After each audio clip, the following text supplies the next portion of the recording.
Hey, grace and peace to you. My name's Roger. This is The Shield Online, and we are exploring the Jesus stories we've been given to guide us on our way through life. You know, it was only a few hours into the day when it happened. The fishermen were cleaning and mending nets that sadly had caught nothing but rocks and plants where they had dragged across the lake bottom. They'd spent hours casting and recasting their gear, trying to bring in at least enough to pay the quota that each boat would owe for the privilege of being allowed to fish in this territory. A certain number of fish had to be turned over to the tolones, the tax collectors, each week, and a day with no catch meant their debt would be larger tomorrow.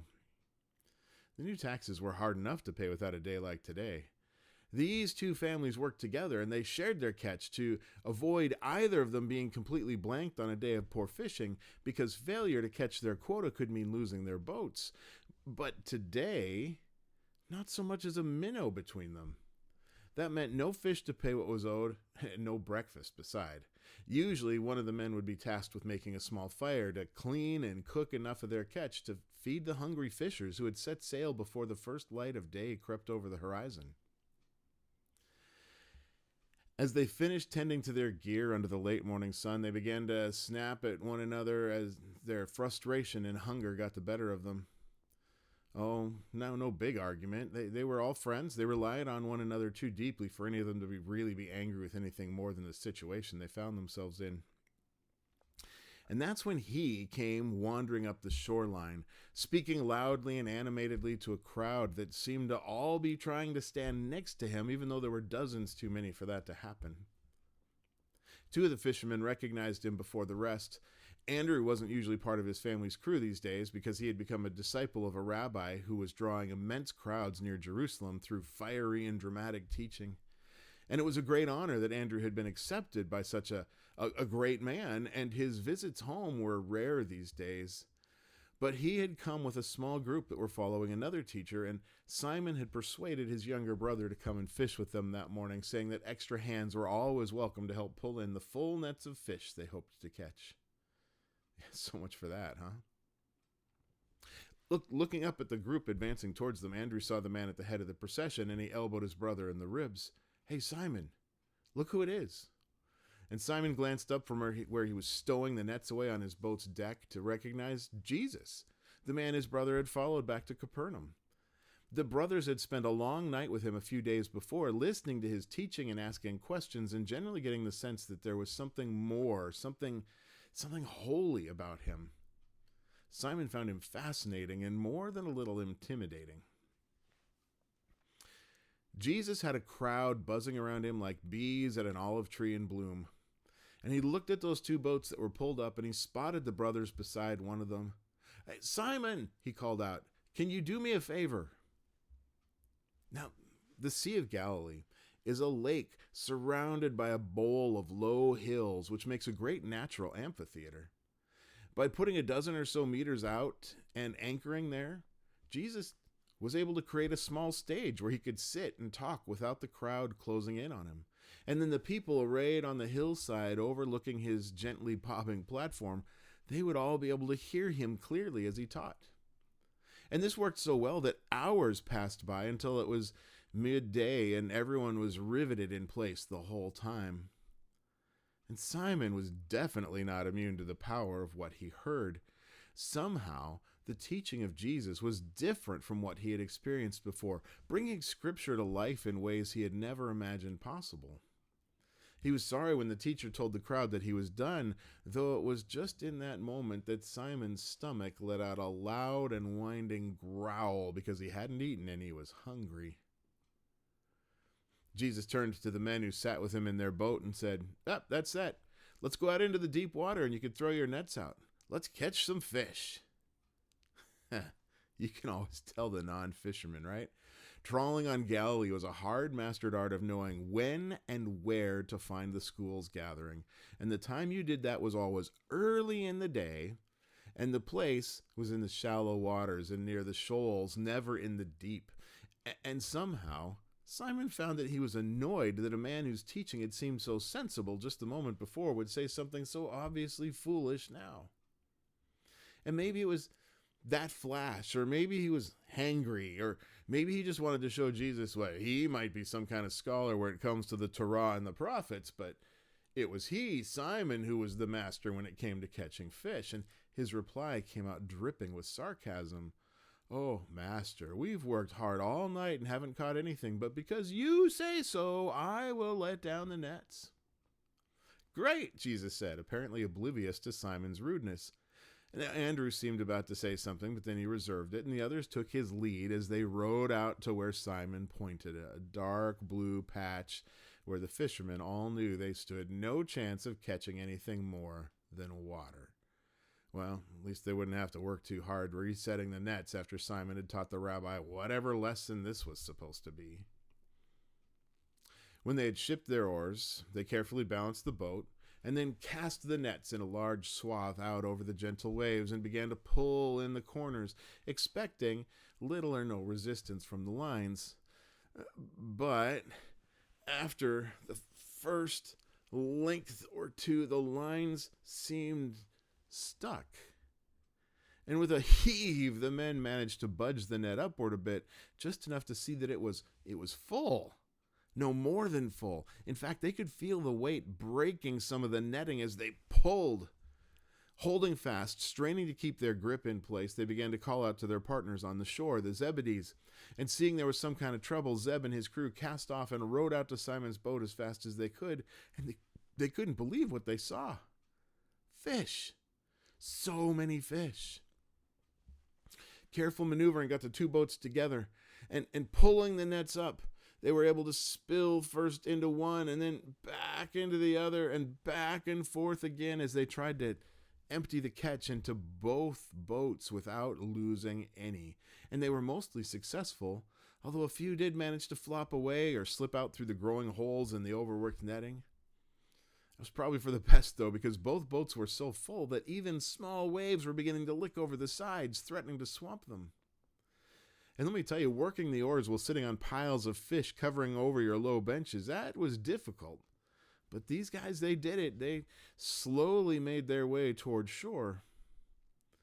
And Simon stood holding the corner of one net in his hand, staring at more fish than he had ever seen at one time.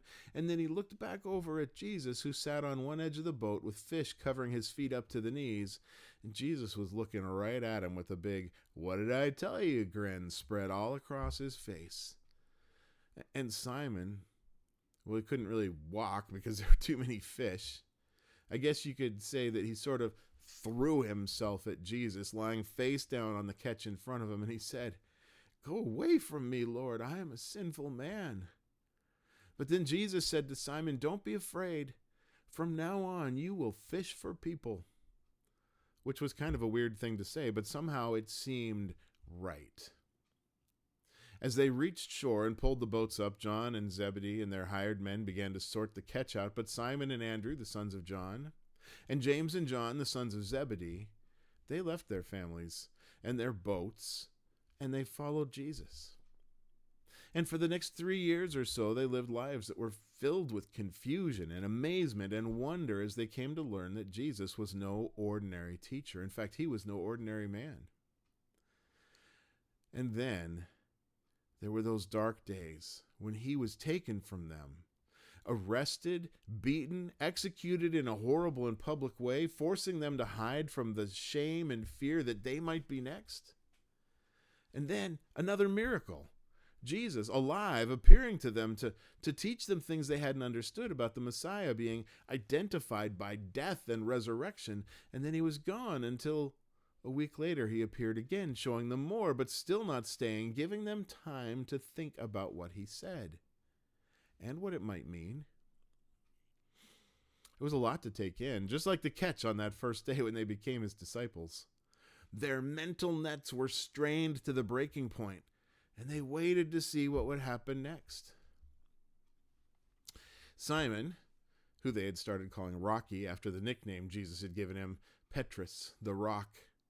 Simon had fallen into a kind of deep brooding because he knew something that the others didn't.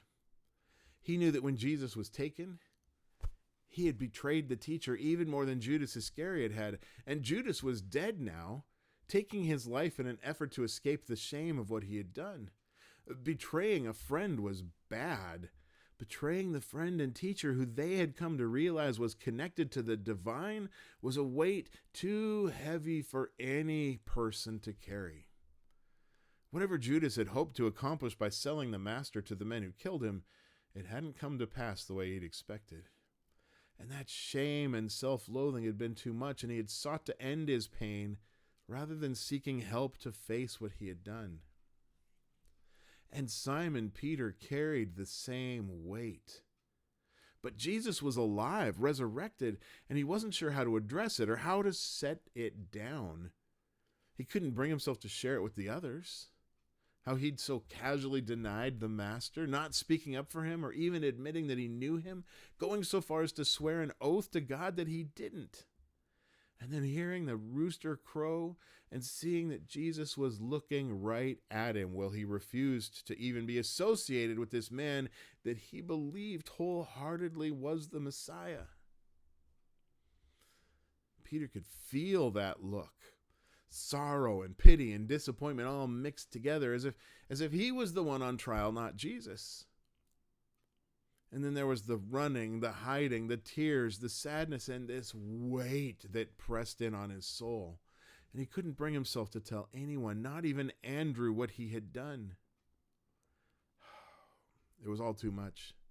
It was too much. He needed to get out. He needed to go and do something, anything that would distract him from his thoughts for a while. There were a handful of them still staying together in the room that they were in. There was Thomas the twin, Nathanael, who was from Cana, an early follower of the Master, and James and John, the sons of Zebedee, and Andrew, of course, and Lazarus, the walking miracle who Jesus had called out of a grave, the first of the men who had believed that Jesus had been resurrected. Peter got up. It was early. It was well before sunrise, but it was the time when fishermen rose, and his movement jostled the rest of them into wakefulness. "I'm going out to fish," Simon Peter told them, and they said, "Well, we'll go with you." So they went out and they got into the boat, but that night they caught nothing. Peter just stared at the empty nets. He wasn't sure how to feel. And that's when a voice hailed him from the shore. "Hey, boys, do you have any fish?" Probably a man looking to buy something to take home to his family. The freshest fish were those that had just been caught, after all. "No," they called back, holding their hands out to indicate their hold was empty. Then the man on shore called back, "Throw your net on the right side of the boat. You'll find some." What? Did he see something they didn't? There was time for another cast. Why not? And when they did, they were unable to haul the net in because of the large number of fish. They couldn't believe it. I mean, all of the fishermen worked to pull the net up, trying to get into the boat, but there were too many fish and not enough of them, and it wasn't working. And that's when Lazarus, who'd been staring intently at the shore instead of looking at the fish, grabbed Simon Peter by the arm. "Hey, it's the Lord."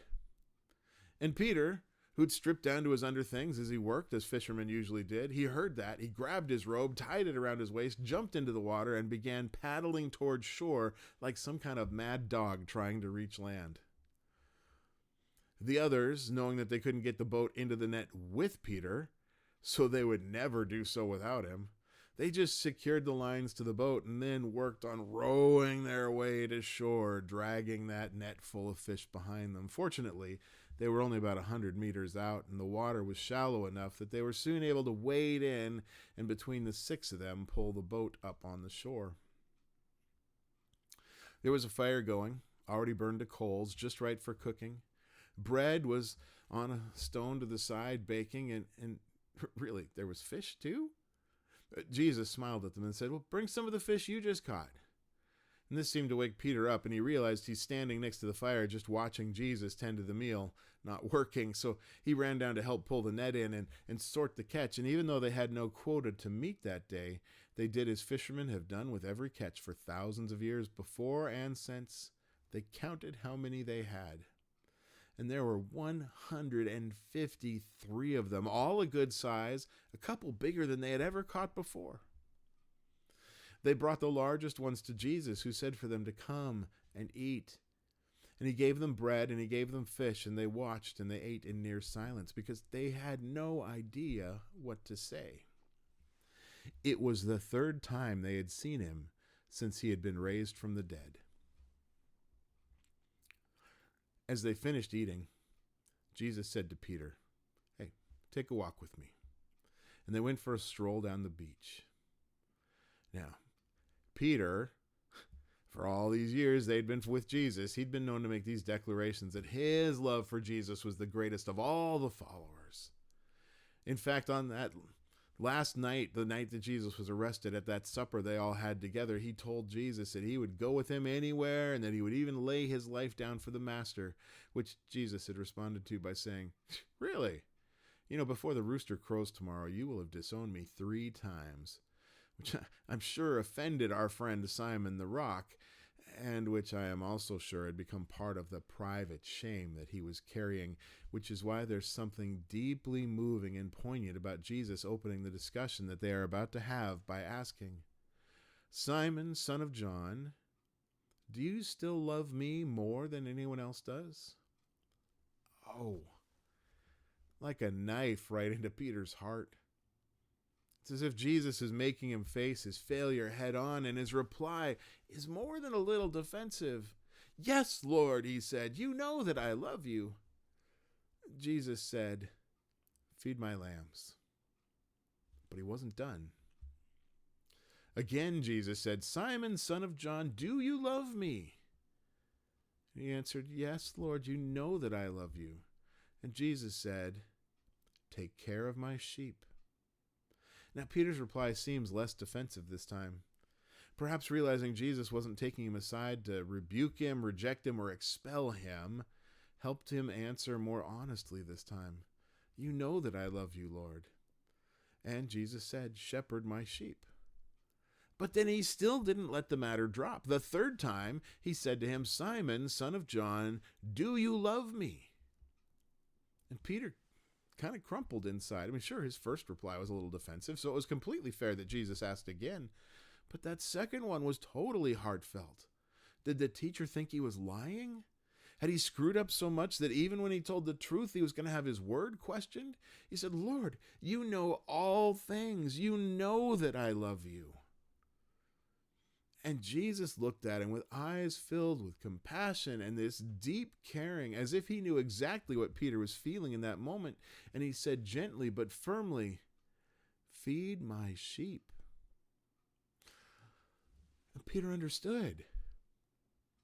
Jesus had confirmed his love 3 times, and 3 times had commissioned him to serve. There were 3 denials, and now there's 3 affirmations. Forgiveness. And seeing that his friend understood at least somewhat what he was doing, Jesus clapped him on the shoulder and offered him a rather cryptic piece of information, which many years later Peter would realize was encouragement for him to remain faithful even to death. It was a promise and an affirmation that Jesus believed Peter's life would glorify God. And then the master looked the disciple in the eye and said directly, "Follow me." It was solemn. It was personal. It is the message of Jesus for every person who would be a disciple. It is crucial. It requires dedication and faith and a reliance on the Spirit and an acceptance of Jesus as the Lord whose commands you will obey. Follow me. Not others, not the world, not wealth or fame or power or anything else. Follow Jesus without wavering, without exception, without excuse, and without being distracted. Oh, it's so easy for us to be distracted. Even Peter, even in that moment, Jesus says to him, "Follow me." Peter looks back over his shoulder, and he sees Lazarus is trailing along behind them. And when Peter saw him, he said, "Lord, what about him?" And Jesus answered, "If I want him to remain alive until I return, what is that to you? You must follow me. Follow me." "Yeah, okay, but what about Peter? Do you know what that thing is? It's Nunya." "Nunya, Lord?" "Yeah, Nunya business. You follow me, not him." Peter was called to follow Jesus and focus on what that meant for how he should live his life. Comparing himself to others, be they Lazarus or anyone else, that was not his role in life. We are called to follow Jesus. and to focus on what that means for how we should live our lives. Comparing ourselves to others, be they Lazarus or anyone else, is not our role in life. Follow Jesus. You and I, we are to follow Jesus, not to try to make others do the same. We are to lead the flock to the pasture and watch over it. We're not to force feed it. And Peter got it eventually. He would in later years write a letter to the believers, those that he said were called to be obedient to Jesus the Messiah. And in this letter, he called on every person to set themselves apart, following only Jesus in all things. He said that it was the example of our lives lived as followers of Jesus that would encourage others to do the same. He said, as Jesus did before him, that doing good is the way we are to respond to the world around us, even when it acts evilly towards us. Repay evil with blessing, he said, the way Jesus demonstrated. And if we suffer for doing what is right, we are blessed because we are following God. And then, towards the end of his letter, he offered some advice to those who found themselves in leadership. He said, be shepherds of God's flock that is under your care, watching over them, just like Jesus told him to be.